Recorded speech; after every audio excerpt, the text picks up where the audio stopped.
Zahra menatap pantulan dirinya di cermin meja rias. Gaun sederhana berwarna biru tua yang ia kenakan terasa pas di badan. Hadiah dari Reno 3 bulan lalu saat ulang tahun pernikahan pertama mereka.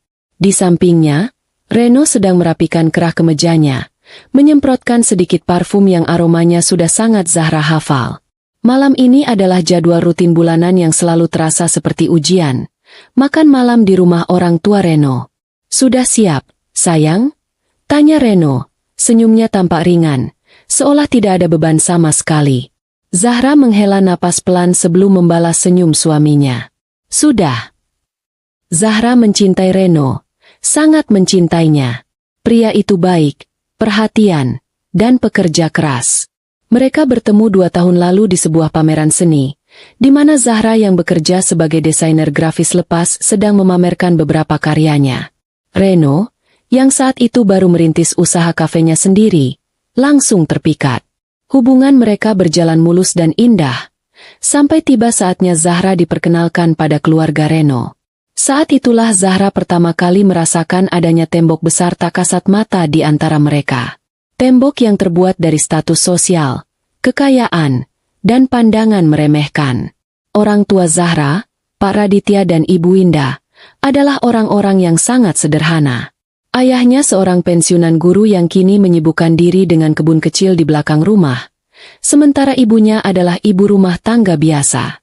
Mereka tinggal di sebuah rumah mungil di pinggiran kota, jauh dari gemerlap kehidupan keluarga Reno. Sebaliknya, keluarga Reno, Pak Farel dan Ibu Fania, adalah pemilik Farel Group, sebuah konglomerasi yang bergerak di bidang properti dan perhotelan. Mereka tinggal di sebuah rumah megah yang lebih mirip istana daripada tempat tinggal. Sejak awal, Ibu Fania tidak pernah menutupi ketidaksukaannya pada Zahra. Baginya, Zahra adalah gadis biasa dari keluarga tak terpandang yang entah bagaimana berhasil menjerat putra satu-satunya. Pernikahan mereka tetap terjadi karena Reno bersikeras. Namun persetujuan yang diberikan terasa seperti sebuah konsesi yang terpaksa, bukan restu yang tulus. Perjalanan menuju rumah mertuanya selalu terasa lebih lama dari yang seharusnya. Zahra memandangi deretan rumah-rumah mewah yang mereka lewati, masing-masing dengan pilar-pilar tinggi dan taman yang terawat sempurna. Suasana di dalam mobil terasa hening. Reno fokus menyetir, sementara Zahra sibuk menata hatinya, mempersiapkan diri untuk rentetan sindiran halus yang pasti akan ia terima. Nanti kalau ibu tanya soal pekerjaanmu, jawab saja yang baik-baik. Ya, ucap Reno memecah keheningan, matanya masih lurus ke depan. Zahra menoleh. Memangnya kapan aku pernah menjawab tidak baik, Mas? Tanyanya dengan nada yang sedikit lebih tajam dari yang ia maksudkan. Reno meliriknya sekilas. Bukan begitu, sayang. Maksudku, kamu tahu kan ibu kadang suka, kritis. Bilang saja proyekmu lancar, klienmu banyak. Biar dia senang. Hati Zahra mencelos. Lagi-lagi ia diminta untuk memoles kenyataan agar sesuai dengan standar mertuanya. Ia hanya seorang desainer lepas. Penghasilannya tidak menentu, namun cukup untuk memenuhi kebutuhannya sendiri. Tapi di mata Ibu Fania, pekerjaannya tak lebih dari sekadar hobi pengisi waktu luang.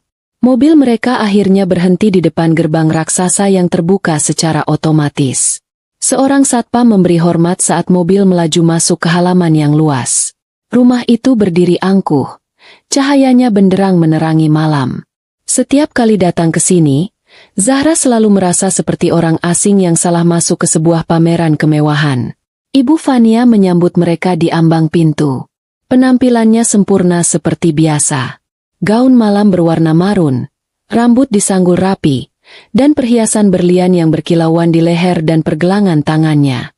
Ia menyapa Reno dengan pelukan hangat, lalu beralih pada Zahra, memberinya sebuah ciuman di udara yang pipinya pun tak tersentuh.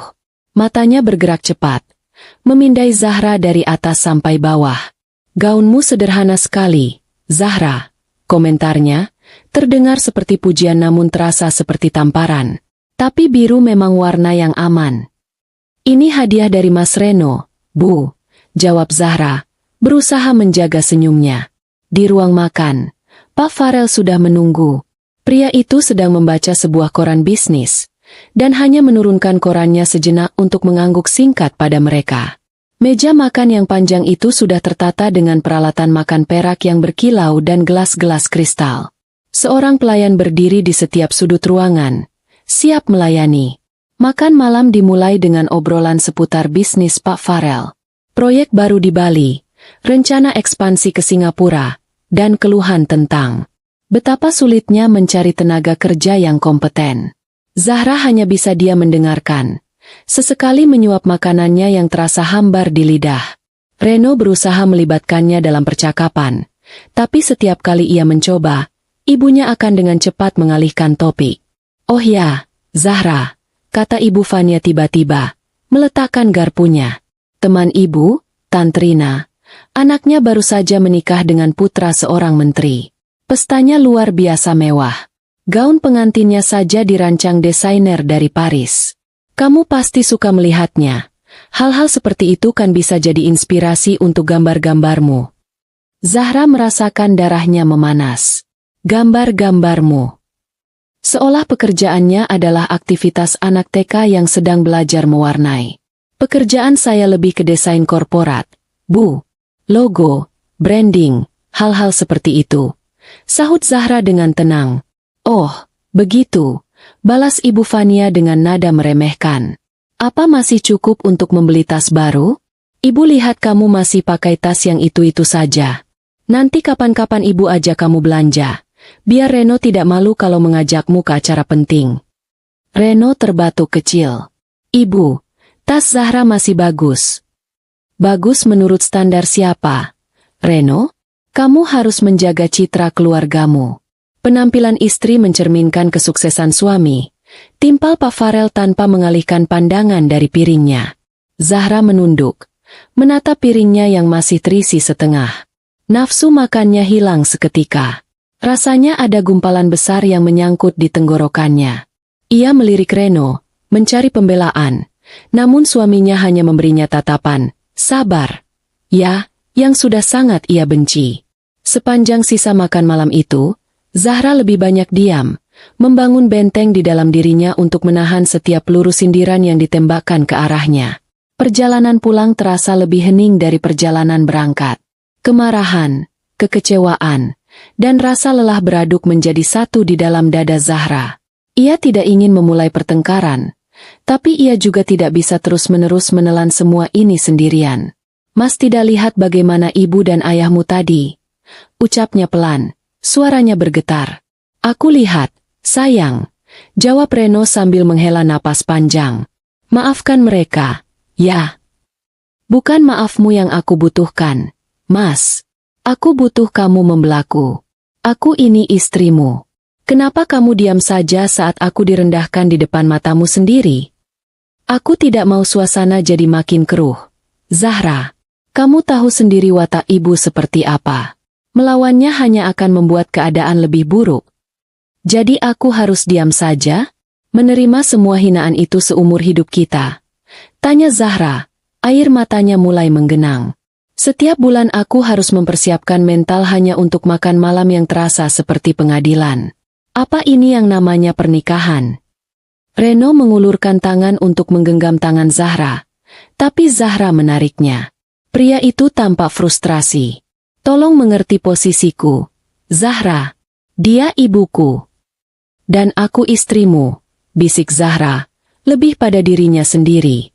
Sesampainya di apartemen mereka yang sederhana namun hangat, suasana dingin dari rumah mertuanya seolah ikut terbawa masuk. Malam itu, Zahra tidur memunggungi suaminya.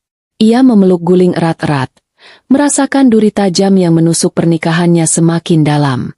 Duri itu bernama keluarga, dan ia tidak tahu sampai kapan ia bisa bertahan menahan sakitnya. Beberapa hari setelah makan malam yang menyesakkan itu, secercah kehangatan datang menghampiri Zahra.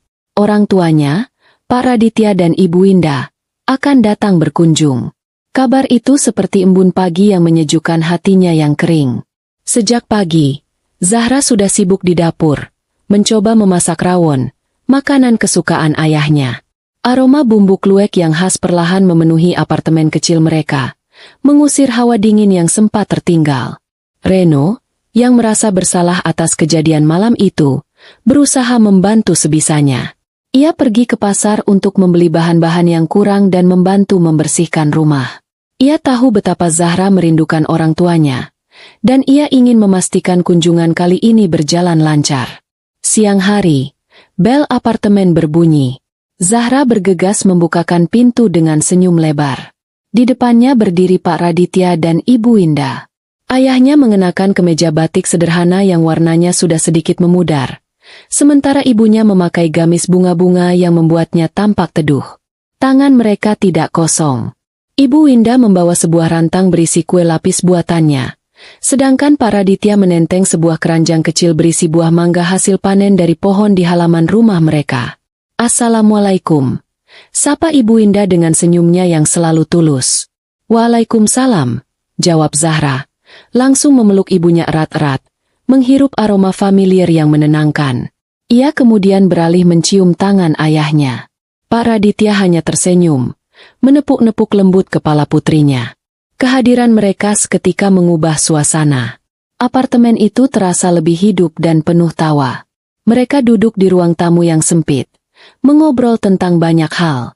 Ibu Winda memuji masakan Zahra, sementara Pak Raditya asyik berdiskusi tentang tanaman hias dengan Reno di teras balkon kecil mereka. Untuk sesaat, Zahra lupa akan semua masalahnya. Inilah rumah yang sesungguhnya, di mana ia diterima apa adanya tanpa perlu berpura-pura. Namun, kedamaian itu tidak berlangsung lama. Saat mereka sedang asyik menikmati teh dan kue lapis di sore hari, bel pintu kembali berbunyi. Reno yang membukakan pintu. Wajahnya seketika berubah tegang. Di ambang pintu, berdiri Ibu Fania dan Pak Farel, dengan ekspresi angkuh seperti biasa. "Kami kebetulan lewat daerah sini, jadi sekalian mampir. Mau mengecek keadaan putra kami," kata Ibu Fania sambil melenggang masuk. Matanya langsung menyapu seisi ruangan dengan tatapan menilai. Suasana riang gembira langsung menguap, digantikan oleh keheningan yang canggung. Zahra dan kedua orang tuanya refleks berdiri. Ibu Winda tersenyum ramah, mencoba mencairkan suasana. "Oh, ini pasti ibu dan ayahnya Reno. Mari, silakan duduk, Bu, Pak," sapanya dengan lembut. Ibu Fania hanya meliriknya sekilas, tanpa membalas senyum. Matanya tertuju pada meja tamu yang dipenuhi piring-piring kue dan cangkir teh sederhana. Pandangannya berhenti pada rantang kue lapis buatan Ibu Winda. "Kalian sedang ada acara apa ini? Kelihatannya ramai sekali," sindir Ibu Fania, seolah kehadiran orang tua Zahra adalah sebuah gangguan. "Orang tua saya sedang berkunjung, Bu," jawab Zahra, berusaha menjaga nada suaranya tetap tenang.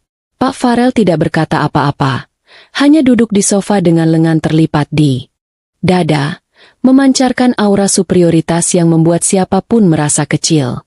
Ibu Winda, dengan kebaikan hatinya yang polos, mengambil piring kecil dan menyendokkan sepotong kue lapis. "Mari, Bu, dicicipi kuenya. Saya buat sendiri tadi pagi." Ia menyodorkan piring itu ke arah Ibu Fania. Ibu Fania menatap kue itu dengan tatapan jijik, seolah itu adalah sesuatu yang tidak layak sentuh. "Terima kasih," jawabnya dengan nada dingin. "Kami tidak terbiasa makan kue-kue pasar seperti ini. Terlalu banyak gula dan pemanis buatan. Tidak baik untuk kesehatan." Hati Zahra seperti diremas. Hinaan itu begitu telak dan menyakitkan. Wajah ibunya langsung berubah pias. Reno, yang berdiri di antara mereka, tampak serba salah. "Ibu, kue buatan ibunya Zahra enak, loh. Coba saja." "Tidak perlu, Reno. Ibu tahu seleramu sudah menurun sejak kau menikah," balas Ibu Fania tajam. Suasana menjadi sangat tegang. Pak Raditya yang sedari tadi diam, menatap besannya dengan tatapan yang sulit diartikan. Ia tidak marah, hanya menatap dengan tenang. Justru ketenangan itulah yang terasa lebih mengintimidasi. "Kami datang ke sini hanya ingin melihat keadaan anak kami dan menantunya. Kami tidak bermaksud mengganggu acara keluarga kalian," kata Pak Farel akhirnya. Nadanya jelas-jelas mengusir secara halus. "Tidak apa-apa, kami juga sebentar lagi mau pamit," sahut Ibu Winda pelan, berusaha menghindari konflik lebih jauh. Ia menatap suaminya, memberi isyarat untuk pulang. Saat mereka bersiap-siap untuk pergi, perdebatan kecil yang tak terhindarkan pun terjadi. Ibu Fania mengomentari hadiah mangga yang dibawa Pak Raditya. Lain kali tidak perlu repot-repot membawa hasil kebun. Di supermarket impor, buah-buahan jauh lebih berkualitas. Kali ini, Zahra tidak tahan lagi. "Ibu, cukup," serunya. Suaranya bergetar karena emosi yang tertahan. "Mereka orang tua saya. Mereka datang dengan niat baik. Kenapa ibu selalu menghina kami?" Kemarahan Zahra justru menyulut api yang lebih besar. Ibu Fania berdiri. Wajahnya memerah karena merasa otoritasnya ditantang oleh menantunya sendiri. "Berani kamu membentak saya? Siapa kamu? Kamu pikir setelah menikah dengan anak saya, kamu bisa seenaknya? Jangan lupa dari mana asalmu," hardik Ibu Fania. Pertengkaran itu berpindah ke teras depan saat orang tua Zahra hendak melangkah keluar. "Kalian ini memang keluarga miskin yang tidak tahu diri," teriak Ibu Fania. Amarahnya sudah di puncak. Di tengah ketegangan itu, ia melakukan sesuatu yang tak terduga. Ia menyambar gelas berisi air putih dari atas meja di teras, dan tanpa berpikir panjang, menyiramkannya tepat ke arah Ibu Indah. Splash! Air itu membasahi sebagian wajah dan gamis Ibu Indah. Semua orang terdiam membeku. Ibu Indah hanya bisa berdiri gemetar. Matanya berkaca-kaca karena terkejut dan malu. Zahra menjerit tertahan. Sementara Reno terpaku di tempatnya, pucat pasi. Di tengah kekacauan itu, satu orang tetap tenang. Pak Raditya. Ia sama sekali tidak menunjukkan kemarahan. Dengan gerakan yang sangat perlahan, ia mengeluarkan sapu tangan dari sakunya dan dengan sabar mengelap wajah istrinya yang basah. Ia membetulkan letak kerudung istrinya, lalu menatap lurus ke arah Pak Farel dan Ibu Fania yang masih memasang ekspresi puas dan penuh kemenangan. Sebuah senyum tipis yang ganjil tersungging di bibir Pak Raditya. Senyum itu tenang, namun menyimpan sesuatu yang dalam dan kelam di baliknya. "Aku akan hancurkan bisnismu," katanya dengan suara yang sangat pelan, nyaris seperti bisikan, namun terdengar sangat jelas di tengah keheningan yang mencekam. "Dan bisnis anakmu." Hening sejenak. Lalu, tawa mengejek meledak dari mulut Pak Farel dan Ibu Fania. Mereka tertawa terbahak-bahak, seolah baru saja mendengar lelucon paling konyol di dunia. "Hancurkan kami?" cibir Pak Farel sambil menyeka air mata karena terlalu banyak tertawa. "Dengar itu, Fania? Pensiunan guru ini mau menghancurkan Farel Group. Dengan apa? Dengan uang pensiunannya. Orang miskin kalau sudah putus asa memang suka berhayal," timpal Ibu Fania sinis. "Sudahlah, ayo kita pulang, Farel. Tidak ada gunanya meladeni orang-orang gila ini." Mereka berbalik dan pergi, meninggalkan gema tawa mereka yang menghina. Zahra menangis terseduh-seduh sambil memeluk ibunya yang masih syok. Reno berdiri membatu. Wajahnya dipenuhi rasa malu dan penyesalan yang tak terhingga. Di tengah semua itu, Pak Raditya hanya berdiri diam. Senyum tenangnya belum juga hilang dari wajah. Ia menatap kepergian mobil mewah besarnya, dan matanya menyiratkan sebuah janji yang dingin. Badai akan segera datang. Perjalanan pulang terasa lebih menyakitkan daripada 1000 cambukan. Zahra duduk di kursi belakang mobil sewaan. Memeluk ibunya yang lebih banyak dia menatap keluar jendela. Air mata Ibu Indah sudah kering, meninggalkan jejak sembab di wajahnya yang teduh. Namun, keheningannya terasa lebih memilukan daripada isak tangis. Zahra bisa merasakan getaran kecil di bahu ibunya, sisa dari guncangan hebat yang baru saja mereka alami. Kemarahan mendidih di dalam dada Zahra, panas dan menyesakan. Marah pada mertuanya, marah pada Reno, dan yang paling aneh, ia juga marah pada ayahnya sendiri. Pak Raditya menyetir dengan tenang, seolah tidak ada hal luar biasa yang terjadi. Wajahnya datar, tangannya memegang kemudi dengan mantap, dan matanya fokus pada jalanan malam yang basah oleh sisa gerimis sore. Tidak ada tanda-tanda amarah, tidak ada secuil pun dendam yang terpancar dari raut wajahnya. Ketenangan inilah yang membuat Zahra gila. Bagaimana bisa ayahnya tetap setenang ini setelah istrinya, belahan jiwanya, dihina dan dipermalukan sedemikian rupa di depan mata kepalanya sendiri? Kenapa ayah diam saja? Akhirnya Zahra tidak tahan lagi. Suaranya serak dan bergetar, memecah keheningan yang pekat di dalam mobil. Kenapa ayah hanya tersenyum? Mereka menyiram ibu. Mereka menyebut kita keluarga miskin yang tidak tahu diri. Di mana harga diri ayah? Pak Raditya melirik putrinya dari kaca spion tengah. Tatapannya masih sama, tenang dan dalam. Amarah tidak akan menyelesaikan masalah, Zahra. Amarah hanya akan membuat kita terlihat sama rendahnya dengan mereka. Tapi setidaknya itu menunjukkan kita punya perasaan. Yah, daripada hanya tersenyum seperti tadi. Ayah tahu, senyum ayah itu menakutkan. Seolah ayah menikmati penghinaan itu. Tuduh Zahra. Air matanya kembali mengalir deras. Ibu Winda mengulurkan tangan, menggenggam tangan putrinya. Sudah, nak. Jangan salahkan ayahmu. Ayahmu hanya tidak ingin memperkeruh suasana. Memperkeruh suasana? Zahra tertawa sinis.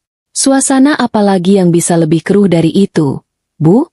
Ibu disiram air. Di depan kami semua. Dan suamiku, Mas Reno. Dia hanya diam. Sama seperti ayah. Dia membisu seolah tidak terjadi apa-apa. Reno berada di posisi yang sulit, kata Pak Raditya pelan. Dia terjepit di antara ibu dan istrinya. Itu bukan hal yang mudah. Tapi aku istrinya. Seharusnya dia membelaku. Membela ibu. Sergah Zahra lagi. Emosinya meluap-luap. Pak Raditya tidak menjawab lagi. Ia kembali fokus ke jalan. Keheningan kembali menyelimuti mereka. Kali ini terasa lebih berat. Dipenuhi oleh kekecewaan Zahra yang tak terucapkan. Ia menyandarkan kepalanya di bahu ibunya, memejamkan mata. Bayangan wajah Ibu Fania yang tertawa mengejek terus berputar di kepalanya, diselingi oleh senyum misterius ayahnya. Keduanya terasa sama-sama menyakitkan. Mereka tiba di rumah mungil orang tuanya lewat tengah malam. Rumah itu terasa seperti sebuah surga yang aman setelah badai yang baru saja mereka lewati. Ibu Winda segera masuk ke kamar untuk membersihkan diri dan beristirahat. Tinggallah Zahra dan ayahnya di ruang tamu yang sederhana, ditemani suara detak jam dinding tua. Zahra menatap ayahnya yang sedang menuang air putih ke dalam gelas. Pria itu tampak lelah. Garis-garis di wajahnya terlihat lebih jelas di bawah cahaya lampu yang temaram. Selama ini, Zahra mengenal ayahnya sebagai sosok yang sabar, bijaksana, dan sedikit pendiam. Seorang pensiunan guru yang mendedikasikan hidupnya untuk mengajar dan merawat keluarga. Ia tidak pernah melihat ayahnya benar-benar marah. Bahkan ketika Zahra kecil melakukan kesalahan besar, ayahnya hanya akan menasihatinya dengan suara lembut. Ketenangan ayahnya yang dulu ia kagumi, malam ini terasa seperti sebuah kelemahan. Ayah benar-benar tidak marah? Tanya Zahra lirih. Pak Raditya meletakkan gelasnya dan duduk di hadapan putrinya. Ia menatap Zahra lekat-lekat. Marah itu seperti api. Zahra, kalau kecil, bisa menghangatkan. Tapi, kalau terlalu besar, ia akan membakar habis semuanya, termasuk diri kita sendiri. Ayah marah, tentu saja. Marah sekali. Tapi kemarahan ayah tidak untuk ayah pamerkan dengan teriakan atau makian. Ia meraih tangan Zahra, menggenggamnya dengan hangat. Orang yang menghina ibumu, lanjutnya dengan suara yang dalam dan serius. Mereka akan belajar apa artinya rasa takut yang sesungguhnya. Bukan rasa takut karena ancaman kosong, tapi rasa takut saat mereka menyadari bahwa semua yang mereka banggakan, semua yang membuat mereka sombong, bisa lenyap dalam sekejap mata. Ada sesuatu dalam nada bicara ayahnya yang membuat bulu kuduk Zahra meremang. Itu bukan suara ayahnya yang biasa. Ada bobot dan kekuatan di balik setiap katanya. Sebuah keyakinan absolut yang entah datang dari mana. Apa maksud ayah dengan kata-kata ayah tadi? Soal akan menghancurkan bisnis mereka. Pak Raditya tersenyum lagi. Senyum yang sama seperti di teras rumah Zahra tadi. Namun kali ini Zahra melihatnya dengan cara yang berbeda. Di baliknya bukan ada kepasrahan, melainkan sebuah janji. Anggap saja itu ucapan seorang suami yang marah karena istrinya dilecehkan. Jawabnya ringan, mencoba mengalihkan pembicaraan. Ia kemudian berdiri. Sudah malam. Sebaiknya kamu istirahat. Besok pagi biar ayah antar pulang. Zahra hanya bisa menurut. Ia masuk ke kamar masa kecilnya. Namun matanya tak bisa terpejam. Pikirannya terus berkecamuk. Ia mencoba memahami ayahnya. Mencoba mencari celah di balik topeng ketenangan itu. Apakah ayahnya hanya mencoba menghibur dirinya dan ibunya dengan kata-kata besar? Atau ada sesuatu yang lebih dari itu? Sesuatu yang selama ini tidak pernah Zahra ketahui tentang pria yang telah membesarkannya. Di ruang sebelah, Pak Raditya tidak langsung tidur. Ia duduk di kursi kerjanya yang tua, di sudut ruangan yang dipenuhi rak-rak buku. Ia tidak menyalakan lampu, hanya membiarkan cahaya bulan masuk melalui jendela. Untuk beberapa saat, ia hanya diam, menatap telepon genggam model lama yang tergeletak di atas meja. Lalu, dengan gerakan yang pasti, ia mengambil telepon itu. Jarinya menekan tombol panggilan cepat nomor 1. Hanya butuh 2 kali dering sebelum panggilan itu dijawab. "Selamat malam, Pak." Sapa sebuah suara berat dan profesional di seberang sana. "Malam, Adrian." Balas Pak Raditya. Suaranya kini terdengar berbeda. Lebih tajam, berwibawa, dan penuh otoritas. Sangat kontras dengan citra pensiunan guru yang melekat padanya. "Apa kau sedang sibuk?" "Tidak pernah terlalu sibuk untuk Bapak. Ada yang bisa saya bantu?" Pak Raditya terdiam sejenak. Matanya menatap keluar jendela, ke arah kegelapan malam. Bayangan wajah istrinya yang basah dan gemetar melintas di benaknya, diikuti oleh tawa angkuh kedua besannya. "Sudah saatnya," ucap Pak Raditya pelan.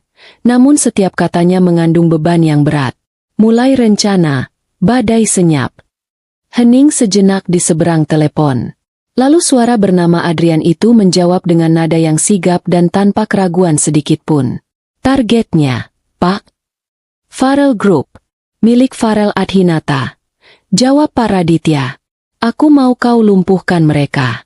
Mulai dari klien terbesar, jalur kredit, pemasok utama, hingga ke akar-akarnya. Lakukan secara perlahan, sistematis. Biarkan mereka merasakan kepanikan sedikit demi sedikit. Aku ingin mereka tahu bagaimana rasanya kehilangan segalanya." "Dan untuk bisnis putranya, Reno?" tanya Adrian. Pak Raditya menghela napas. "Ini adalah bagian yang paling sulit. Sentuh juga. Tapi jangan sampai hancur total. Cukup untuk memberinya pelajaran agar bisa berdiri di kakinya sendiri, bukan di bawah bayang-bayang orang tuanya." "Baik, Pak.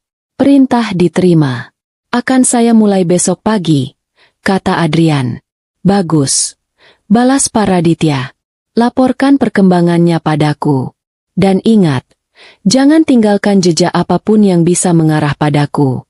Bagi dunia, aku tetaplah Raditya Pranata, seorang pensiunan guru biasa." "Selalu seperti itu, Pak. Selamat istirahat." Panggilan itu berakhir. Pak Raditya meletakkan kembali teleponnya di atas meja. Ia bersandar di kursinya, memejamkan mata. Senyum tipis itu kembali terukir di bibirnya. Ini bukan lagi senyum misterius, melainkan senyum seorang predator yang baru saja melepaskan rantainya.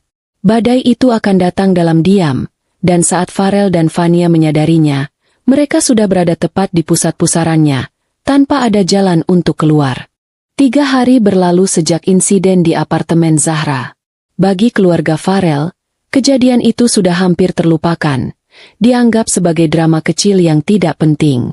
Ibu Fania sudah kembali sibuk dengan arisan dan pertemuan sosialitanya, menceritakan dengan bangga bagaimana ia memberi pelajaran pada keluarga besarnya yang tidak tahu aturan. Pak Farel juga sudah kembali tenggelam dalam kesibukannya mengelola Farel Group dari kantornya yang mewah di puncak gedung pencakar langit. Ancaman kosong dari seorang pensiunan guru tentu saja tidak sepadan dengan waktu dan pikirannya. Pagi itu, Pak Farel memimpin rapat dewan direksi seperti biasa. Agendanya adalah finalisasi kesepakatan dengan PT Sentosa Jaya, klien terbesar mereka selama hampir 1 dekade. Kontrak baru bernilai triliunan rupiah itu akan menjadi penopang utama pendapatan perusahaan untuk 5 tahun ke depan. Semuanya sudah diatur. Penandatanganan hanya tinggal formalitas. Jadi, Semua sudah siap untuk acara penandatanganan besok lusa? Tanya Pak Farel dengan nada puas, menyandarkan punggungnya di kursi kulit yang empuk. Direktur pemasarannya, seorang pria bernama Budi, mengangguk antusias. Siap, Pak. Tim dari Sentosa Jaya sudah konfirmasi kehadiran. Semuanya berjalan sesuai rencana. Namun, di tengah suasana optimistis itu, Sekretaris Pak Farel masuk ke ruang rapat dengan wajah pucat dan napas terengah-engah. Ia membisikkan sesuatu ke telinga Pak Farel. Seketika, raut wajah Pak Farel berubah drastis. Apa maksudmu? Tanyanya dengan suara tertahan. Tidak mungkin. Sambungkan teleponnya ke ruanganku. Sekarang. Pak Farel bergegas keluar dari ruang rapat, meninggalkan dewan direksi yang saling berpandangan dengan bingung. Di ruang kerjanya, ia menyambar gagang telepon. Halo, Pak Hartono? Ini saya, Farel. Ada apa ini? Kenapa tiba-tiba pihak Anda mengirim email pembatalan kontrak? Tanyanya tanpa basa-basi. Di seberang sana, suara Pak Hartono, CEO PT Sentosa Jaya yang biasanya ramah, kini terdengar dingin dan menjaga jarak. Maaf, Pak Farel. Ini keputusan mendadak dari Dewan Komisaris kami. Kami memutuskan untuk tidak melanjutkan kerjasama dengan Farel Group. Tidak melanjutkan? Tapi kenapa? Apa ada masalah dengan proposal kami? Kita bisa bicarakan ini baik-baik. Pak Hartono, kita sudah bekerja sama bertahun-tahun. Desak Pak Farel, keringat dingin mulai membasahi pelipisnya. Tidak ada yang perlu dibicarakan lagi. Ini keputusan final. Maafkan saya, Pak Farel. Saya sedang ada rapat lain. Jawab Pak Hartono. Lalu sambungan telepon pun terputus. Pak Farel membanting gagang telepon dengan keras. Tangannya gemetar. Kehilangan kontrak Sentosa Jaya bukan hanya kehilangan pendapatan, tapi juga sebuah pukulan telak bagi reputasi perusahaannya. Ini tidak masuk akal. Sama sekali tidak ada tanda-tanda sebelumnya. Belum hilang keterkejutannya, telepon di mejanya kembali berdering. Kali ini dari manajer proyek pembangunan resor mewah mereka di Lombok. Proyek paling prestisius yang sedang mereka kerjakan. Pak! Gawat, Pak! Seru manajer itu dengan panik. Baru saja ada surat datang dari Dinas Tata Ruang Provinsi. Izin mendirikan bangunan kita tiba-tiba dibekukan. Pak! Katanya ada pelanggaran analisis dampak lingkungan yang baru ditemukan. Proyek harus dihentikan total sampai ada pemberitahuan lebih lanjut. Apa? Pelanggaran apa? Bukankah semua izin sudah beres dari dulu? Raung Pak Farel, kepalanya terasa mau pecah. Saya juga tidak mengerti, Pak. Semuanya terasa sangat aneh dan mendadak.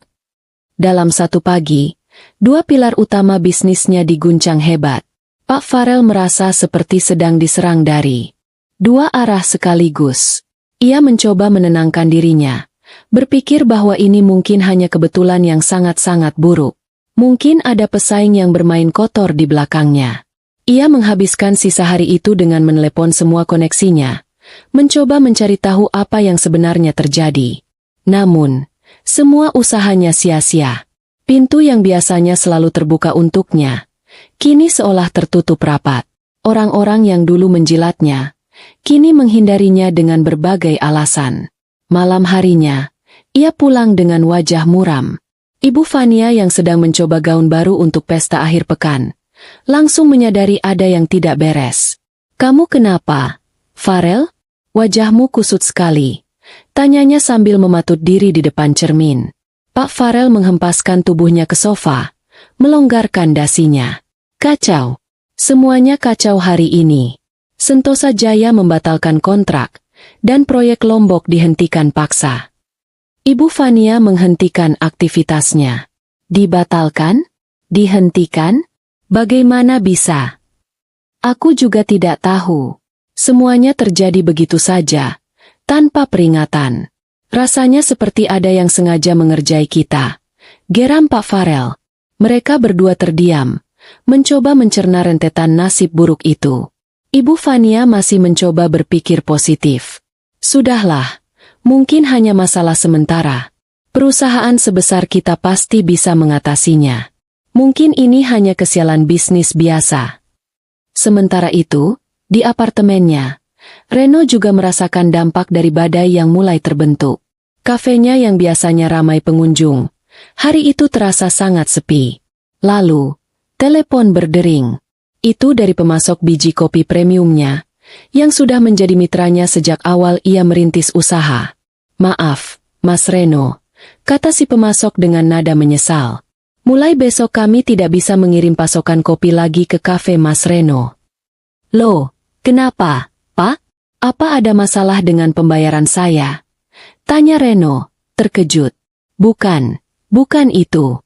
Pembayaran Mas Reno selalu lancar. Ini masalah internal kami, Mas. Kami harus memutus kerjasama dengan beberapa klien, dan sayangnya kafe Mas Reno termasuk salah satunya. Sekali lagi maaf, ya." Telepon ditutup. Reno termangu. Beberapa jam kemudian, kepala baristanya yang paling ia andalkan datang menemuinya dengan wajah murung. Ia menyerahkan surat pengunduran diri. "Maaf, Mas Reno. Saya mendapat tawaran kerja di tempat lain dengan gaji yang jauh lebih baik. Saya tidak bisa menolaknya," katanya. Dalam satu hari, Reno kehilangan pemasok utama dan karyawan terbaiknya. Ia merasa ada yang aneh. Semua ini terlalu kebetulan untuk menjadi kenyataan. Pikirannya melayang pada kejadian 3 hari yang lalu.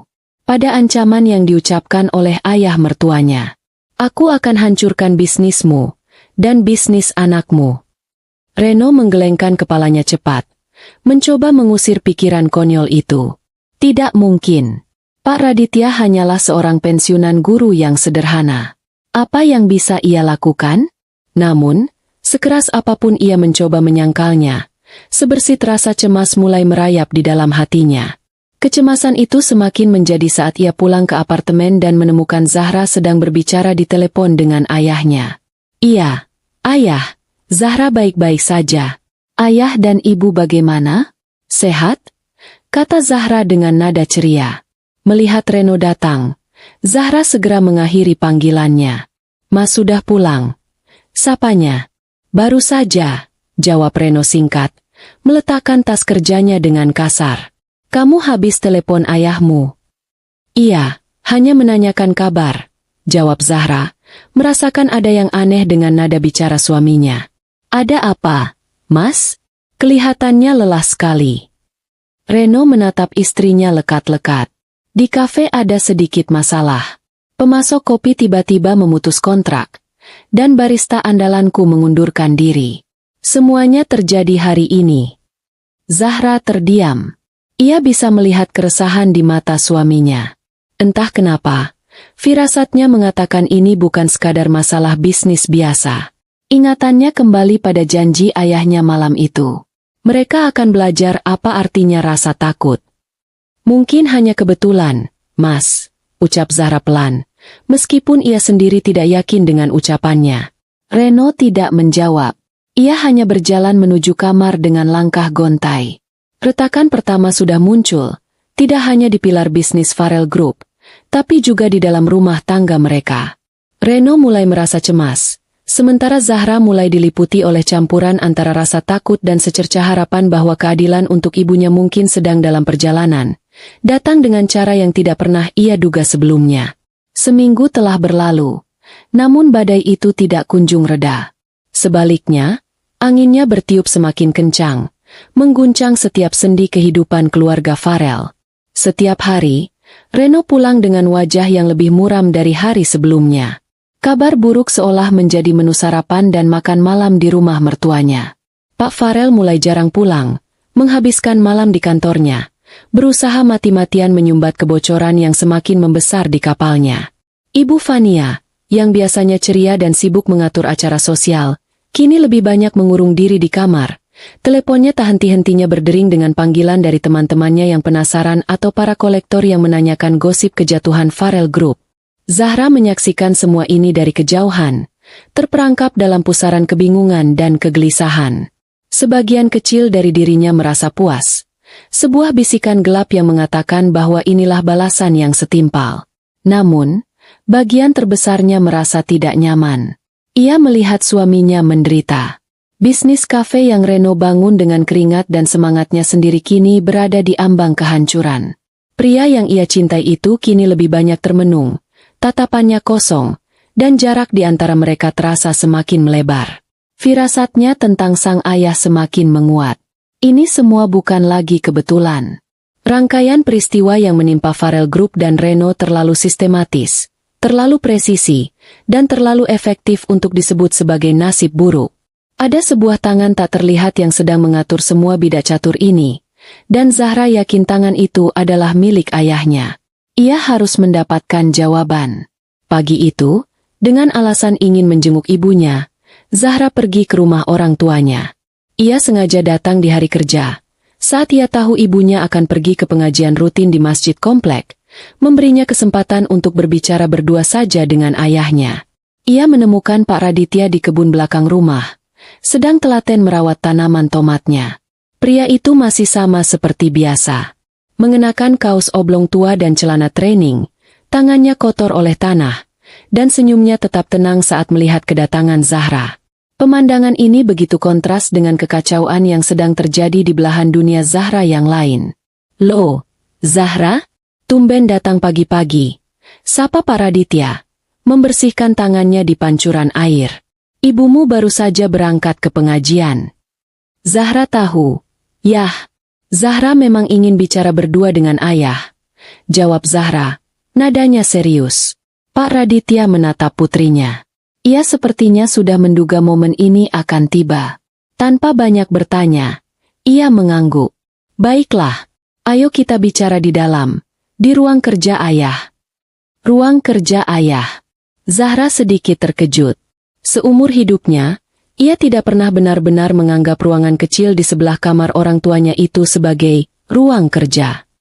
Baginya, itu hanyalah sebuah gudang buku yang rapi, tempat ayahnya membaca koran atau mengisi teka-teki silang.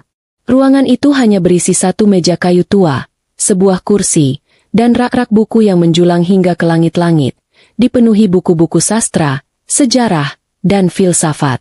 Namun, saat Pak Raditya membuka pintu ruangan itu, Zahra merasa seperti memasuki dunia yang berbeda. Ruangan itu masih sama, tapi ada sesuatu yang berbeda.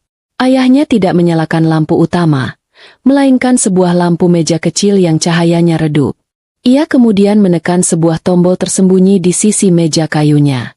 Dinding di belakang meja itu, yang selama ini Zahra kira adalah dinding biasa, bergeser tanpa suara, menampakkan sebuah ruang tersembunyi yang lebih kecil.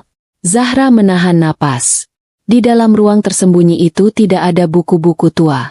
Yang ada adalah deretan peralatan yang tidak pernah ia bayangkan akan ada di rumah ayahnya.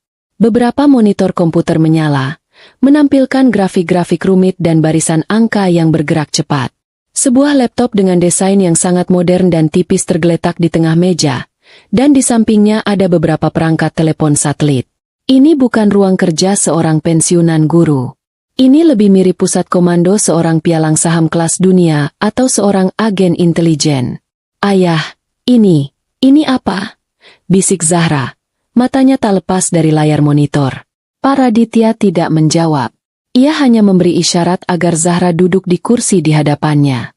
Dengan gerakan yang tenang, ia membuka laptop canggih itu. Setelah memasukkan serangkaian kata sandi yang sangat panjang, layar laptop itu menampilkan sebuah diagram yang sangat rumit, seperti jaring laba-laba raksasa. "Selama ini ayah membiarkanmu mengenal ayah sebagai seorang guru biasa, karena memang itulah yang ayah inginkan untukmu," kata Pak Raditya pelan, matanya tertuju pada layar. "Ayah ingin kamu tumbuh normal, Zahra, tanpa beban, tanpa kemewahan yang membutakan. Ayah ingin kamu belajar menghargai hal-hal kecil, mencari kebahagiaan dari usahamu sendiri, dan menemukan pasangan hidup yang mencintaimu apa adanya, bukan karena harta keluargamu." Ia menunjuk sebuah titik di tengah jaring laba-laba itu. Sebuah nama perusahaan induk yang tidak pernah Zahra dengar, Nusantara Capital. Dari titik itu, puluhan garis bercabang, terhubung ke perusahaan-perusahaan lain. Beberapa adalah perusahaan cangkang di negara lahan suaka pajak, yang lain adalah perusahaan investasi, dan beberapa di antaranya adalah nama-nama korporasi raksasa di Indonesia yang sering Zahra lihat di berita bisnis. Ada perusahaan pertambangan, perbankan, agribisnis, bahkan teknologi. Farel Group, jika dibandingkan dengan skala jaringan ini, tak lebih dari sebutir pasir di padang gurun. Semua ini, milik ayah? Tanya Zahra dengan suara bergetar, tak percaya. Bukan milik ayah sendiri, koreksi Pak Raditya. Ini adalah sebuah ekosistem yang ayah bangun selama lebih dari 30 tahun bersama beberapa orang kepercayaan. Ayah hanya salah satu nahkodanya. Kami memilih untuk tidak pernah tampil di depan. Kami bekerja dalam sunyi. Kekayaan sejati, nak, bukanlah untuk dipamerkan di pesta atau di majalah. Kekayaan sejati adalah kekuatan. Kekuatan untuk melindungi, kekuatan untuk membangun, dan jika diperlukan, kekuatan untuk menghancurkan. Zahra terpana. Otaknya berusaha keras mencerna informasi yang luar biasa ini. Pria sederhana yang setiap pagi menyiram tanaman tomat, yang mengajarinya membaca dan menulis, yang selalu memberinya nasihat-nasihat bijak dengan perumpamaan sederhana, ternyata adalah seorang raksasa bisnis, seorang titan finansial yang namanya bahkan tidak tercatat di majalah bisnis manapun. Seorang hantu di dunia korporat. Kenapa, ya? Kenapa ayah menyembunyikan semua ini? Pak Raditya menghela napas panjang. Ia memutar laptopnya sehingga Zahra bisa melihat lebih jelas. Dulu, saat ayah masih muda dan naif, ayah pernah membangun sebuah usaha dari nol bersama sahabat ayah. Kami sukses besar. Tapi kesuksesan itu menarik perhatian orang-orang jahat. Sahabat ayah dikhianati, keluarganya diancam, dan usahanya direbut paksa. Ayah belajar pelajaran yang sangat pahit hari itu. Semakin tinggi pohon, semakin kencang anginnya. Semakin kau terlihat, semakin besar target di punggungmu. Sejak saat itu, ayah bersumpah untuk tidak akan pernah lagi menjadi target. Ayah memilih untuk menjadi angin itu sendiri. Tak terlihat, tak terdengar, tapi bisa merobohkan pohon setinggi apapun. Ia kemudian menutup laptopnya. Ruangan itu kembali temaram. Ia menatap putrinya dengan tatapan yang dalam. Ayah tidak pernah berniat menggunakan kekuatan ini untuk hal seperti ini. Ayah membangunnya sebagai perisai untuk melindungi keluarga kita. Tapi ketika besanmu menyiram ibumu dengan air, mereka tidak hanya menghina seorang wanita. Mereka merobek perisai itu. Mereka menantang angin. Dan sekarang, mereka harus menghadapi badainya. Akhirnya, semuanya menjadi jelas. Ketenangan ayahnya saat itu bukanlah kelemahan atau kepasrahan. Itu adalah ketenangan absolut dari seseorang yang memegang kendali penuh. Seseorang yang tahu bahwa tawa mengejek lawannya hanyalah suara bising sesaat sebelum keheningan total datang. Rasa marah Zahra pada ayahnya seketika lenyap, digantikan oleh campuran perasaan yang aneh, kagum, takut, dan sebuah rasa hormat yang begitu dalam hingga membuatnya merinding. Jadi, semua yang terjadi pada Farel Group dan Cafe Mas Reno, itu semua perbuatan ayah? Tanya Zahra, meskipun ia sudah tahu jawabannya. Pak Raditya mengangguk pelan. Farel Group adalah pelajaran untuk kesombongan. Sedangkan kafe suamimu, itu adalah ujian untuknya. Seorang laki-laki harus bisa berdiri di atas kakinya sendiri, bukan berlindung di balik kekuasaan orang tuanya. Dia harus belajar bahwa tugas seorang suami adalah menjadi perisai bagi istrinya. Jika dia tidak bisa melakukannya, maka dia belum pantas disebut sebagai kepala keluarga. Zahra terdiam. Ia memikirkan Reno. Ia memikirkan rasa frustrasi dan keputusasaan di mata suaminya. Ayahnya benar. Selama ini Reno selalu menghindar dari konflik dengan ibunya, memintanya untuk bersabar, tanpa pernah benar-benar membelanya. Mungkin, badai ini memang diperlukan untuk merobohkan pohon-pohon tua yang rapuh, agar tunas-tunas baru bisa tumbuh lebih kuat. Kegelisahan di hati Zahra perlahan berubah menjadi sebuah kepasrahan yang mantap. Ia sekarang mengerti skala permainan yang sedang dimainkan ayahnya. Ini bukan lagi sekadar balas dendam. Ini adalah penataan ulang sebuah tatanan. Dan mertuanya, dengan keangkuhan mereka, telah secara tidak sadar menabuh genderang perang melawan kekuatan yang bahkan tidak pernah mereka ketahui keberadaannya. Jika minggu pertama adalah guncangan gempa, maka minggu kedua adalah tsunami yang datang setelahnya. Efek domino dari dua pukulan awal yang dilancarkan Pak Raditya mulai menyebar dengan kecepatan yang mengerikan, meruntuhkan pilar-pilar Farel Group satu persatu. Kehancuran itu tidak datang dalam ledakan besar, melainkan dalam serangkaian keruntuhan kecil yang sistematis, yang secara kumulatif menciptakan sebuah malapetaka. Dimulai dari para pemasok. PT Beton Perkasa, pemasok semen utama untuk semua proyek properti mereka selama 15 tahun, tiba-tiba mengirimkan surat pemutusan kontrak. Alasannya? Perubahan strategi bisnis internal. Sehari kemudian, distributor keramik dan saniter terbesar yang menjadi mitra mereka juga melakukan hal yang sama. Lalu diikuti oleh pemasok baja, kaca, bahkan perusahaan penyedia jasa keamanan. Semuanya dengan alasan yang dibuat-buat dan tidak masuk akal. Pak Farel menelepon para pemilik perusahaan itu, orang-orang yang sering ia ajak bermain golf dan makan malam mewah, namun mereka semua seolah menghindar. Jawabannya seragam. Maaf, Farel, ini di luar kendaliku. Tanpa pasokan material, semua proyek konstruksi Farel Group yang tersisa otomatis berhenti total. Ribuan pekerja bangunan terpaksa dirumahkan. Berita ini dengan cepat menyebar, menciptakan kepanikan di antara para pembeli unit apartemen dan rumah yang pembangunannya kini mangkrak. Pukulan berikutnya datang dari sektor perbankan. Bank Sentral Asia, lembaga keuangan yang telah menjadi penyokong utama Farel Group sejak awal berdiri, tiba-tiba membekukan seluruh fasilitas kredit mereka. Dengan alasan, peningkatan risiko, akibat pembatalan kontrak Sentosa Jaya dan terhentinya proyek-proyek besar. Ban menuntut Farel Group untuk segera melunasi sebagian utang jangka pendeknya jika ingin fasilitas kredit dibuka kembali. Ini adalah hukuman mati. Tanpa aliran dana segar dari bank, Farel Group benar-benar lumpuh. Kas perusahaan terkuras habis untuk biaya operasional, sementara pemasukan berhenti total. Rumor di pasar modal menyebar lebih cepat dari api. Harga saham Farel Group, kode FRLG, yang tadinya stabil di jajaran saham blue chip, kini terjun bebas. Para investor mencium bau kebangkrutan, berbondong-bondong menjual saham mereka, menciptakan kepanikan massal di lantai bursa. Dalam waktu 3 hari, nilai kapitalisasi pasar perusahaan itu tergerus lebih dari 70%. Kekayaan Pak Farel yang tadinya bernilai triliunan rupiah, kini menguap seperti embun di pagi hari.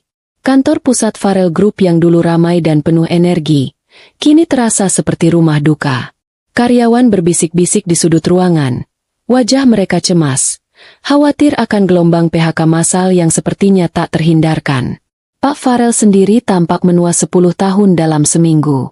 Rambutnya yang biasanya tersisir rapi kini acak-acakan, matanya merah karena kurang tidur, dan setelan mahalnya terlihat kebesaran di tubuhnya yang seolah menyusut.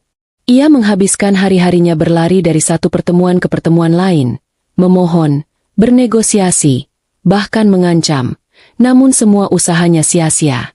Dinding yang ia hadapi terlalu tebal dan terlalu tinggi. Ibu Fania merasakan dampak kehancuran ini di dunianya sendiri. Geng sosialitanya yang dulu selalu mengelilinginya, kini menjauhinya seperti wabah. Undangan pesta yang biasanya membanjiri mejanya, kini berhenti datang. Saat ia memberanikan diri datang ke sebuah acara pembukaan butik ternama, teman-temannya hanya menyapanya dengan senyum canggung sebelum bergegas pergi untuk berbicara dengan orang lain. Ia mendengar bisik-bisik di belakangnya. Kasihan ya Fania, suaminya katanya mau bangkrut. Atau, aku dengar mereka harus menjual rumah mewahnya. Untuk pertama kalinya dalam hidupnya, Ibu Fania merasakan apa artinya menjadi bahan gunjingan, apa artinya dipandang rendah. Keangkuhannya yang selama ini menjadi baju zirahnya, kini hancur berkeping-keping, meninggalkan rasa malu dan paranoia yang menggerogotinya. Di tengah badai yang melanda orang tuanya, Reno juga harus menghadapi kehancurannya sendiri. Setelah kehilangan pemasok kopi dan barista terbaiknya, pukulan terakhir datang dari pemilik ruko tempat kafenya berada. Ia menerima surat pemberitahuan bahwa kontrak sewanya tidak akan diperpanjang. Alasannya, Gedung itu akan dijual dan pemilik baru punya rencana lain untuk lokasi tersebut. Ia diberi waktu 30 hari untuk mengosongkan tempat itu. Kafenya, satu-satunya hal yang ia bangun dengan tangannya sendiri, mimpinya untuk mandiri, kini secara efektif telah mati. Malam itu, Reno pulang ke apartemen dengan perasaan hancur lebur. Ia melihat Zahra sedang merapikan ruang tamu, menyenandungkan lagu pelan. Ketenangan istrinya terasa begitu kontras dengan kekacauan di dalam dirinya. Kecurigaannya terhadap Pak Raditya kini bukan lagi sekadar firasat, melainkan sebuah kepastian yang menyakitkan. Ia berdiri di ambang pintu, menatap Zahra dengan tatapan yang tajam dan penuh luka. "Ini bukan kebetulan, kan, Zahra?" tanyanya dengan suara serak. "Semua ini, ayahmu yang melakukannya. Jawab aku dengan jujur." Zahra berhenti bergerak. Ia membalikkan badan, menatap suaminya. Ia bisa melihat keputusasaan yang mendalam di mata Reno. Ia tidak bisa lagi berbohong atau berpura-pura tidak tahu. Setelah percakapannya dengan sang ayah, ia sudah memantapkan hatinya. Ia tidak menjawab secara langsung. Ia hanya berjalan mendekati Reno, menatap lurus ke matanya. Keheningannya adalah sebuah pengakuan. "Ibumu menghina ibuku di depan mataku, Mas." Ia menyiramnya dengan air seolah ibuku adalah binatang. "Dan kamu hanya diam," katanya dengan suara yang tenang namun menusuk. "Ayahku hanya melakukan apa yang seharusnya dilakukan seorang suami dan seorang ayah. Melindungi kehormatan keluarganya dengan cara yang ia tahu." Kata-kata itu menghantam Reno seperti sebuah tamparan keras. Ia tidak bisa membantah. Semua yang dikatakan Zahra adalah kebenaran. Kebenaran yang selama ini coba ia abaikan. Rasa marah pada ayah mertuanya bercampur aduk dengan rasa bersalah dan malu yang luar biasa pada dirinya sendiri. Ia marah karena mimpinya dihancurkan, tapi ia lebih marah pada dirinya sendiri karena kelemahannya, karena kegagalannya sebagai seorang suami. "Tapi kafeku, itu tidak ada hubungannya dengan mereka. Itu milikku," seru Reno. Suaranya bergetar menahan tangis. "Kenapa ayahmu harus menghancurkannya juga?" "Mungkin agar kamu belajar," sahut Zahra pelan. "Belajar bahwa berdiri di atas kaki sendiri artinya kamu juga harus siap menjadi perisai untuk orang yang kamu sayangi. Bukan hanya sekadar membangun bisnis." Malam itu, untuk pertama kalinya, mereka tidur di kamar yang sama namun terasa seperti berada di benua yang berbeda. Fondasi pernikahan mereka bergetar hebat. Reno diliputi oleh kehancuran dan penyesalan. Sementara Zahra berdiri di tengah badai dengan hati yang terbelah. Keluarga mertuanya sedang menerima karma atas kesombongan mereka. Namun di saat yang sama, pria yang ia cintai juga ikut terseret ke dalam pusaran kehancuran itu. Badai ciptaan ayahnya memang efektif.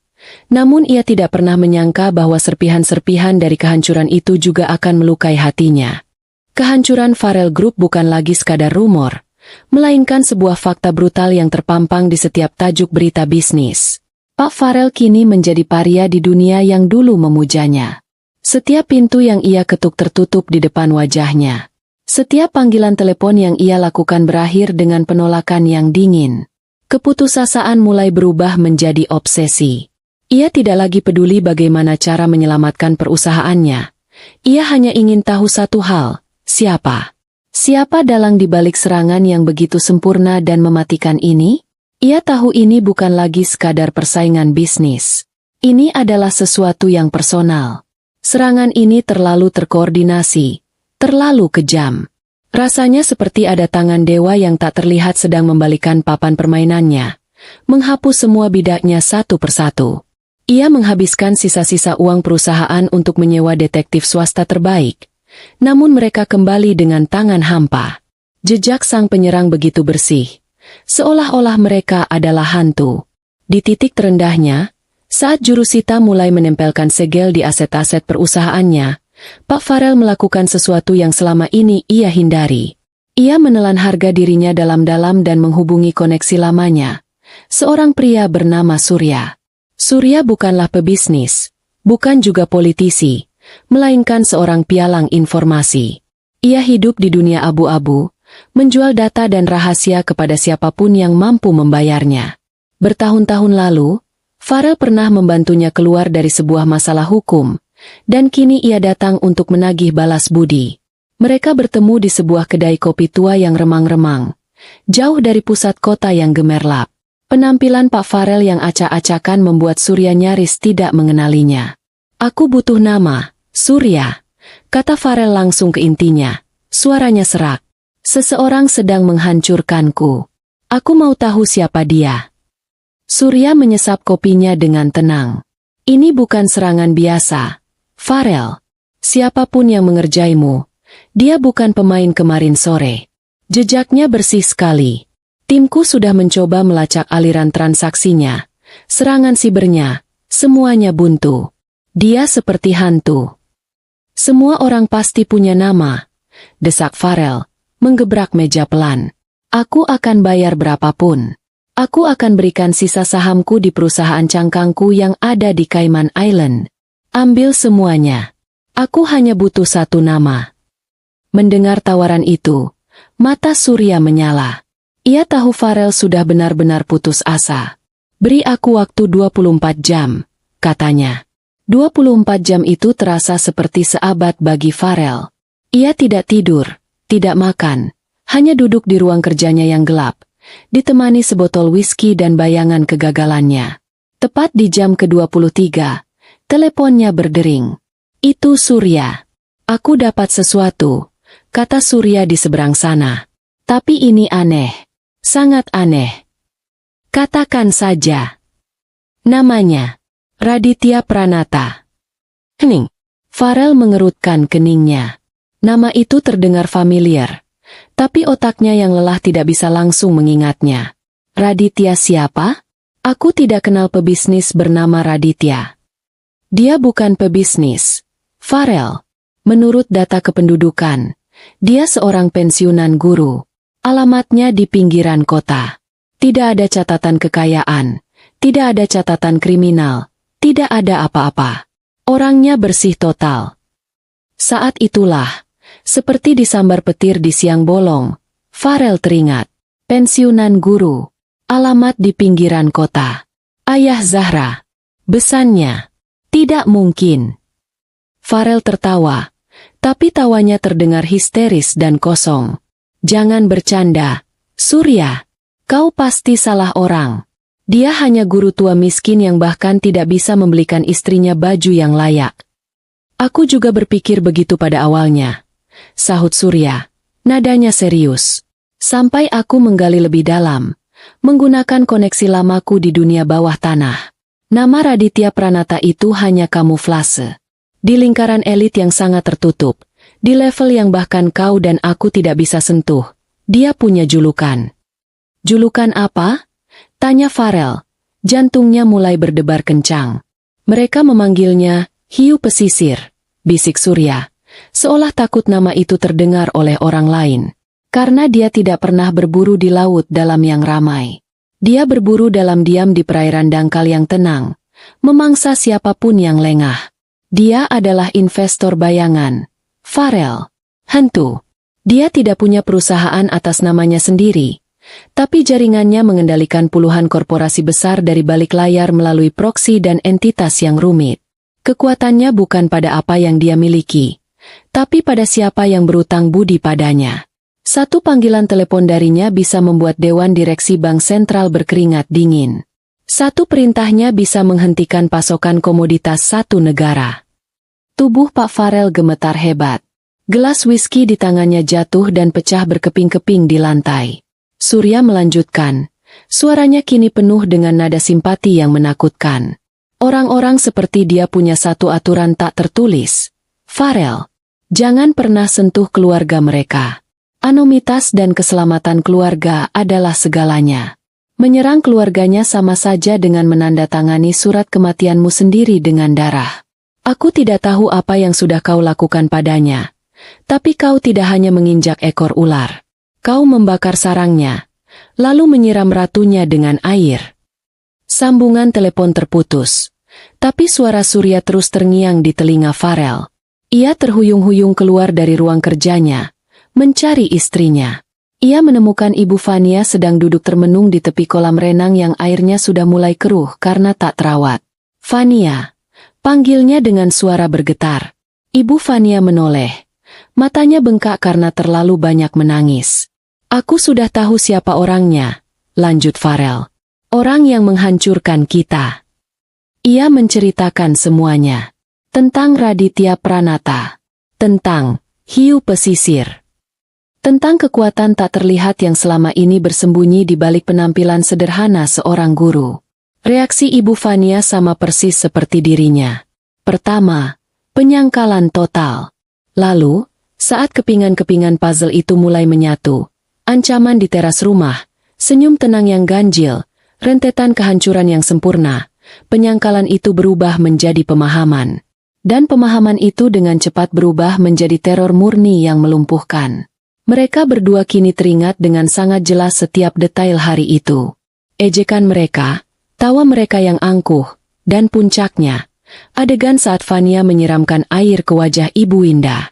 Di hadapan mereka saat itu bukanlah seorang wanita lemah, melainkan permaisuri dari seorang raja yang tak terlihat. Dan senyum tenang Pak Raditya, yang dulu mereka anggap sebagai tanda kekalahan, kini mereka sadari sebagai senyum seorang algojo yang sedang mengasah kapaknya. Keangkuhan mereka yang setinggi langit kini runtuh, digantikan oleh rasa takut yang begitu primal, begitu mendasar, hingga membuat tulang-tulang mereka terasa ngilu. Mereka telah membangunkan seekor naga yang sedang tertidur. Ketakutan adalah motivator yang paling kuat. Ia mampu melucuti harga diri, mengikis kesombongan, dan memaksa manusia melakukan hal-hal yang tidak pernah mereka bayangkan sebelumnya.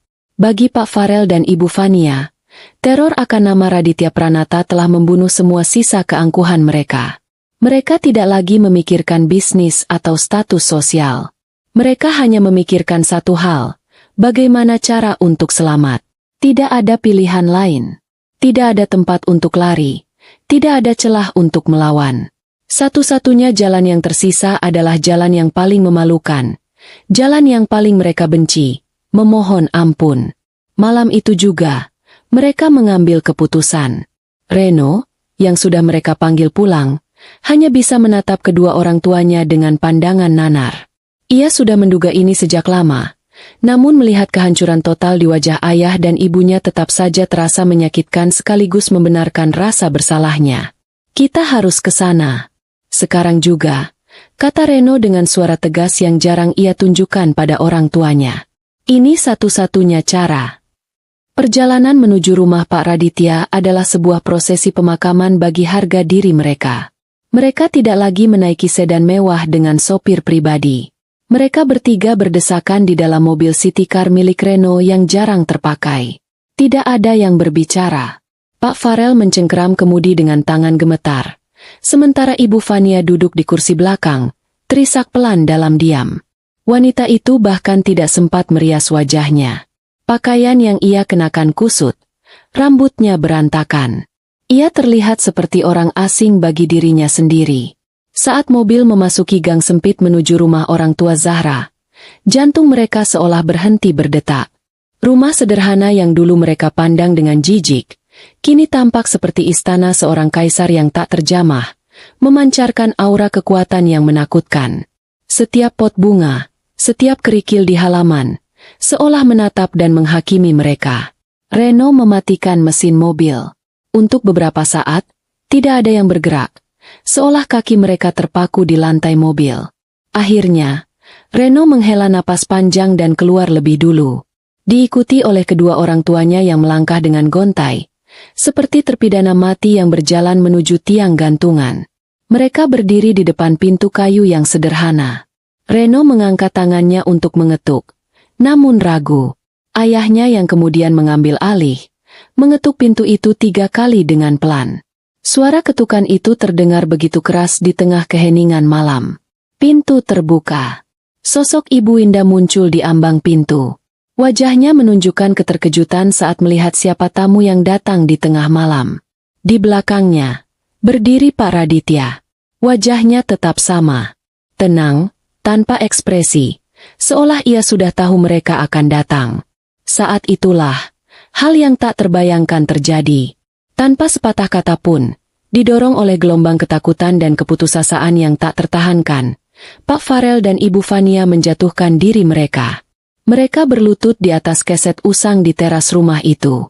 Ibu Fania, sosialita angkuh yang dunianya berputar pada citra dan kemewahan, merangkak maju dan memegang ujung gamis Ibu Winda.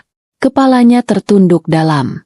Isak tangis yang sedari tadi ia tahan kini meledak menjadi raungan keputusasaan yang memilukan. Ampun, Bu Winda. Ampun.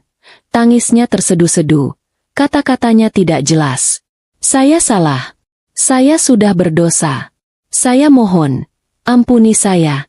Tolong bilang pada suami ibu. Hentikan semua ini. Tolong.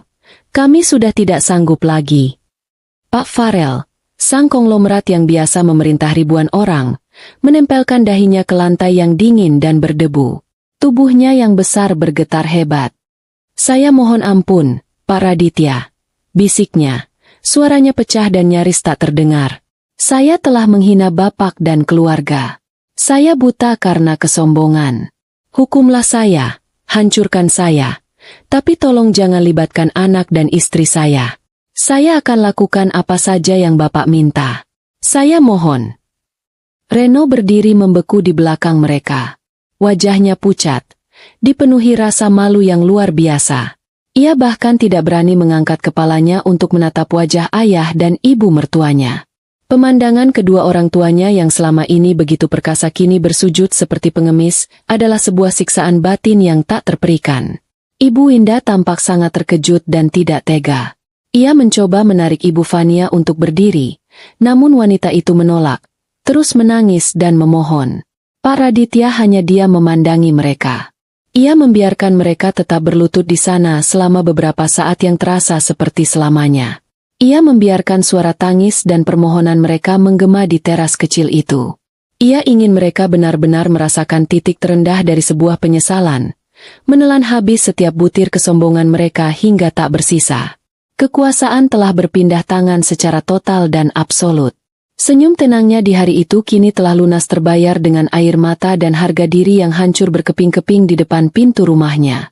Pak Raditya tidak memandang wajah-wajah yang bersujud di kakinya. Matanya menatap lurus melewati mereka, ke arah kegelapan malam, seolah mereka hanyalah bebatuan tak berarti di halaman rumahnya. Ibu Winda, dengan hati lembutnya, tampak serba salah. Ia beberapa kali mencoba membujuk Ibu Fania untuk berdiri, namun tangis dan permohonan ampun itu tak kunjung berhenti, membuatnya hanya bisa berdiri canggung di ambang pintu. Keheningan yang diisi oleh isak tangis itu terasa memekakan.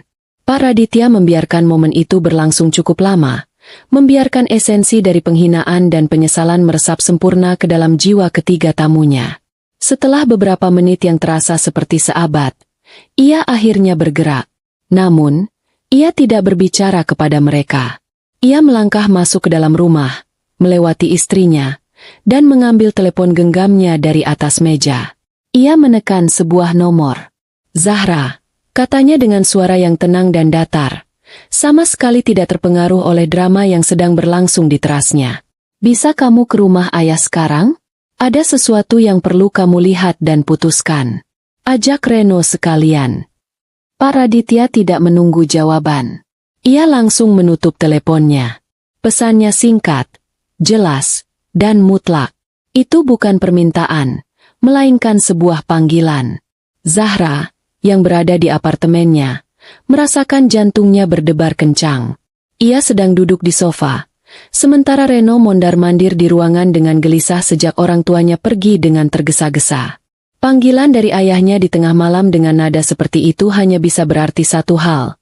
Konfrontasi puncak sedang terjadi. Ada apa?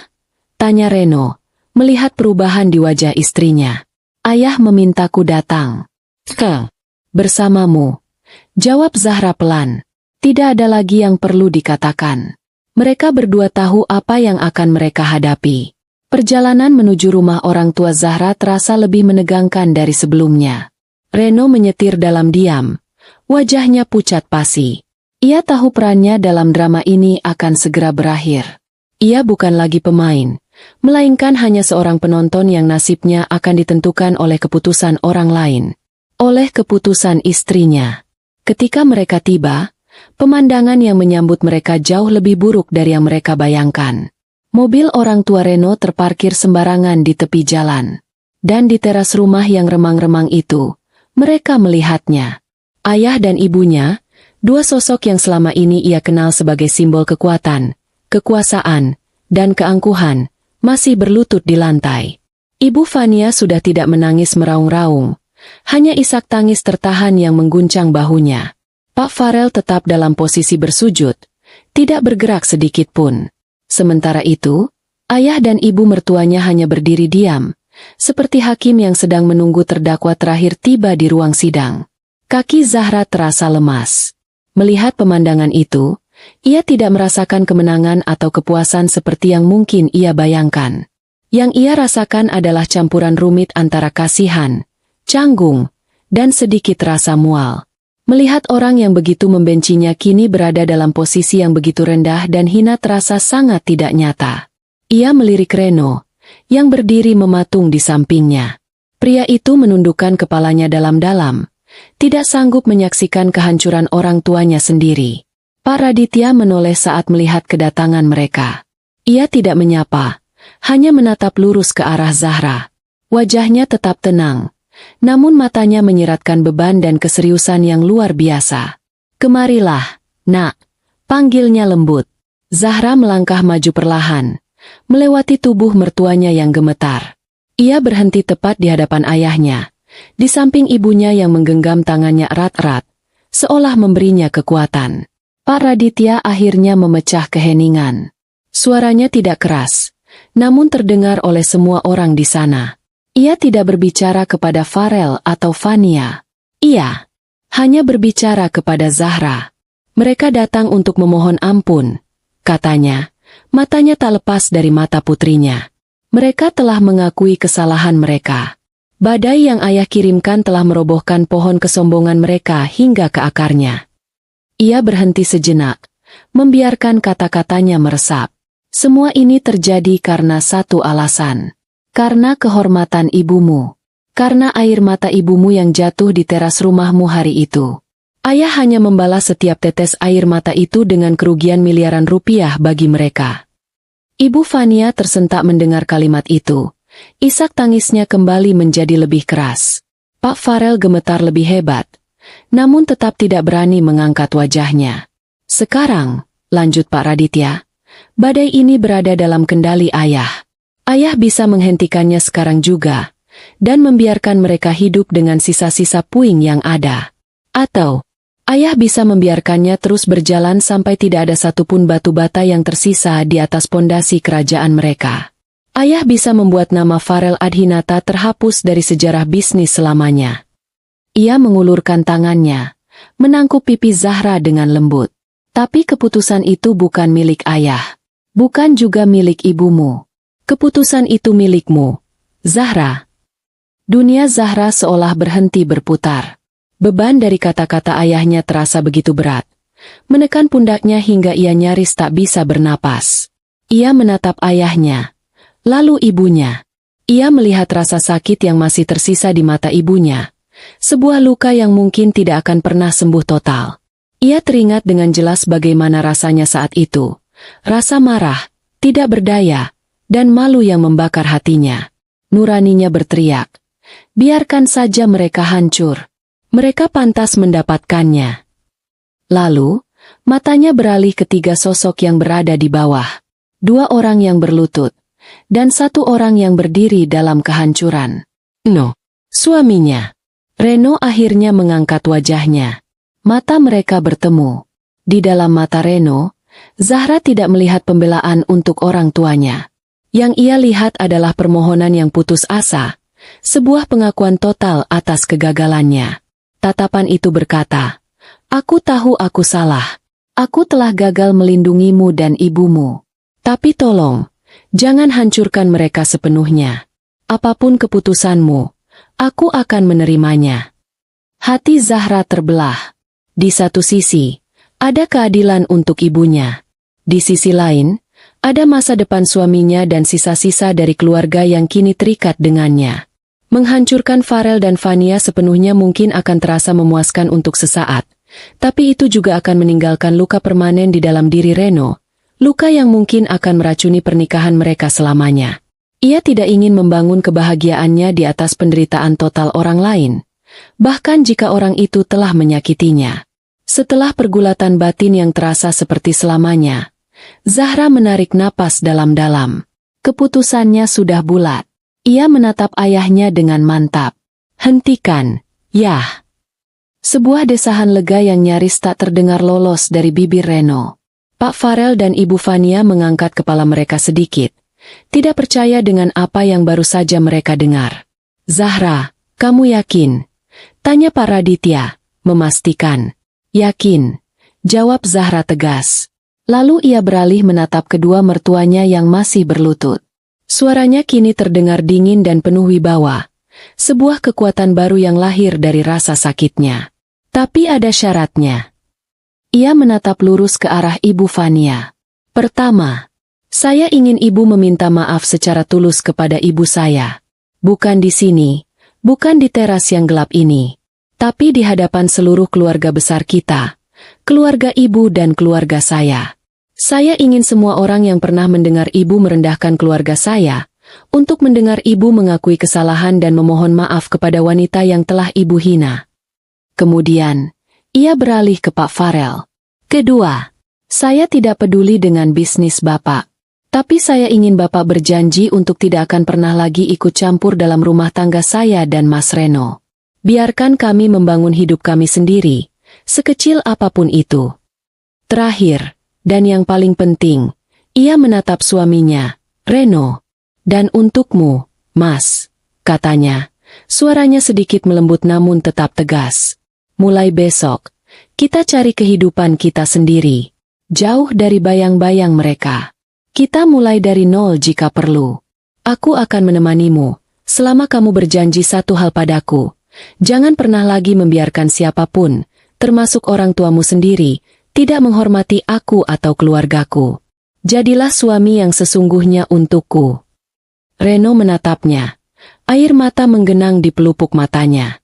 Tanpa ragu, ia mengangguk dengan mantap. "Aku janji, Zahra. Aku janji." Zahra kembali menatap ayahnya. "Itu syaratnya, Yah. Jika mereka setuju, tolong hentikan badainya." Pak Raditya menatap putrinya dengan sorot mata bangga. Ia tidak menyangka putrinya yang lembut bisa menjadi begitu tegar dan bijaksana. Ia kemudian menunduk, menatap dua sosok yang masih berlutut. "Kalian dengar syaratnya?" tanyanya dengan suara dingin. "Setuju atau tidak?" "Setuju. Kami setuju." "Apa saja?" sahut Ibu Vania dan Pak Farel hampir bersamaan. Suara mereka dipenuhi kelegaan yang luar biasa. Bagi mereka, syarat itu tidak ada artinya dibandingkan dengan kehilangan segalanya. Pak Raditya mengangguk pelan. "Baiklah," katanya. Ia kembali mengeluarkan teleponnya dan menelepon satu nomor yang sama. "Adrian," sapanya. "Hentikan, badai senyap. Perlahan-lahan, pulihkan jalur napasnya, tapi jangan biarkan dia kembali seperti semula. Biarkan dia hidup, tapi dalam kondisi cacat permanen sebagai pengingat." Setelah menutup telepon, ia menatap Farel dan Vania untuk terakhir kalinya. "Sekarang, pergilah dari rumahku." Malam itu, sebuah perang telah usai. Bukan dimenangkan oleh kekuatan uang atau kekuasaan, melainkan oleh keputusan seorang wanita yang memilih pengampunan daripada kehancuran total, memilih membangun masa depan daripada terus terikat pada dendam masa lalu. 1 tahun berlalu. Waktu berjalan seperti sungai yang tenang, perlahan menghanyutkan endapan lumpur dari badai yang pernah mengamuk. Kehidupan telah menemukan keseimbangan barunya, sebuah tatanan yang jauh berbeda dari sebelumnya. Zahra dan Reno kini tinggal di sebuah rumah kontrakan kecil di area yang jauh dari pusat kota. Apartemen lama mereka, yang cicilannya dibantu oleh Pak Farel, telah mereka jual. Reno, dengan sisa tabungannya dan sedikit bantuan modal dari Zahra yang bersikeras ingin ikut andil, membuka sebuah kedai kopi kecil. Bukan kafe mewah seperti dulu, hanya sebuah warung sederhana dengan beberapa meja dan kursi kayu yang ia buat sendiri. Namun, tempat itu selalu ramai. Aroma kopi yang digiling sendiri oleh Reno setiap pagi berpadu dengan kehangatan senyum Zahra yang melayani pelanggan. Mereka bekerja keras dari pagi hingga malam. Tubuh mereka lelah, tapi hati mereka penuh. Hubungan mereka berubah total. Reno seolah terlahir kembali menjadi pria yang berbeda. Kehilangan segalanya ternyata menjadi anugerah terselubung baginya. Ia tidak lagi menjadi anak manja yang berlindung di balik nama besar keluarganya. Ia menjadi seorang suami, seorang mitra sejati bagi Zahra. Setiap keputusan besar mereka ambil bersama. Setiap malam, sesibuk apapun, mereka selalu menyempatkan diri untuk duduk berdua, berbagi cerita tentang hari yang telah lewat. Di mata Zahra, Reno kini jauh lebih gagah dan bernilai daripada saat ia mengendarai mobil sport dan memakai jam tangan mahal. Perisai yang Zahra minta telah terbentuk, bukan dari baja kekayaan, melainkan dari tempaan kerja keras dan komitmen yang tulus. Keluarga Farel, seperti yang diperintahkan Pak Raditya, dibiarkan hidup namun dalam kondisi cacat permanen. Farel Group tidak bangkrut total. Berkat pencabutan blokade secara perlahan, mereka berhasil merestrukturisasi utang dan bertahan sebagai perusahaan skala menengah. Rumah megah mereka terpaksa dijual untuk menutupi kerugian. Mereka kini tinggal di sebuah rumah yang jauh lebih kecil, di kompleks perumahan biasa. Mobil-mobil mewah, sopir, dan para pelayan kini hanya tinggal kenangan. Janji mereka ditepati. Seminggu setelah malam nahas itu, sebuah acara pertemuan keluarga besar diadakan. Di hadapan puluhan pasang mata yang terkejut, Ibu Fania, dengan wajah pucat dan suara bergetar, berdiri dan meminta maaf secara terbuka kepada Ibu Indah atas semua hinaan dan perbuatannya. Itu adalah momen yang canggung dan menyakitkan, namun menjadi titik balik yang membersihkan udara keruh di antara kedua keluarga. Sejak saat itu, Pak Farel dan Ibu Fania tidak pernah lagi ikut campur dalam kehidupan Reno dan Zahra. Hubungan mereka menjadi dingin dan berjarak, hanya sebatas formalitas di hari raya. Suatu minggu sore yang cerah, Pak Raditya dan Ibu Indah datang berkunjung ke rumah kontrakan Zahra. Mereka duduk di teras belakang yang sempit namun asri, dikelilingi pot-pot tanaman yang dirawat sendiri oleh Zahra. Reno sedang dengan bangga menyeduhkan kopi racikan terbarunya untuk ayah mertuanya. Suasana terasa ringan dan penuh tawa. Saat sedang asyik mengobrol, ponsel Zahra bergetar. Sebuah notifikasi dari portal berita gosip muncul di layarnya. Iseng, ia membukanya. Matanya terpaku pada sebuah judul. Tertangkap kamera. Mantan sosialita Fania Adhinata terlihat menjajakan koleksi tas bermereknya di toko barang bekas mewah. Di bawah judul itu, terpampang sebuah foto yang diambil secara diam-diam. Foto itu menunjukkan Ibu Fania, dengan pakaian yang sederhana dan tanpa riasan, sedang berbicara dengan pemilik toko barang bekas. Di etalase di belakangnya, terlihat beberapa tas tangan yang Zahra kenali betul sebagai koleksi kesayangan mertuanya. Tas yang dulu sering ia pamerkan dan bandingkan dengan tas sederhana milik Zahra. Wajah Ibu Fania di foto itu tampak lelah dan pasrah. Zahra menatap foto itu lama sekali. Ingatannya melayang kembali ke hari yang kelabu itu. Hari di mana ibunya berdiri gemetar dengan baju yang basah, sementara tawa mengejek dari wanita yang sama memenuhi udara. Ia ingat rasa sakitnya, rasa marahnya, rasa tidak berdayanya. Kemudian, ia melihat keadaan di sekelilingnya saat ini. Ayahnya sedang tertawa mendengar lelucon Reno. Ibunya tersenyum bahagia sambil menyiram tanaman bunga milik Zahra. Suaminya menatapnya dengan penuh cinta dari seberang meja. Semuanya terasa damai. Semuanya terasa pas pada tempatnya. Sebuah senyum tipis mulai tersungging di bibir Zahra. Senyum itu perlahan melebar, dan tanpa bisa ia tahan, sebuah tawa kecil lolos dari mulutnya. Bukan tawa yang jahat atau mengejek. Itu adalah tawa lega. Tawa geli melihat betapa lucunya cara semesta bekerja. Tawa seseorang yang melihat sebuah lingkaran karma akhirnya tertutup dengan begitu sempurna. Reno menoleh padanya. Ada apa, sayang? Kok tertawa sendiri? Zahra menggeleng pelan, menunjukkan layar ponselnya pada suaminya. Reno melihatnya, terdiam sejenak, lalu menghela napas panjang dengan ekspresi yang rumit. Zahra kembali menatap langit sore yang mulai menguning. Tidak apa-apa, bisiknya lebih pada dirinya sendiri. Hanya menertawakan karma. Dan di tengah kehangatan keluarganya, tawa kecil itu terasa seperti musik termanis yang pernah ia dengar. Badai telah berlalu, dan pelangi yang muncul sesudahnya ternyata jauh lebih indah dari yang pernah ia bayangkan.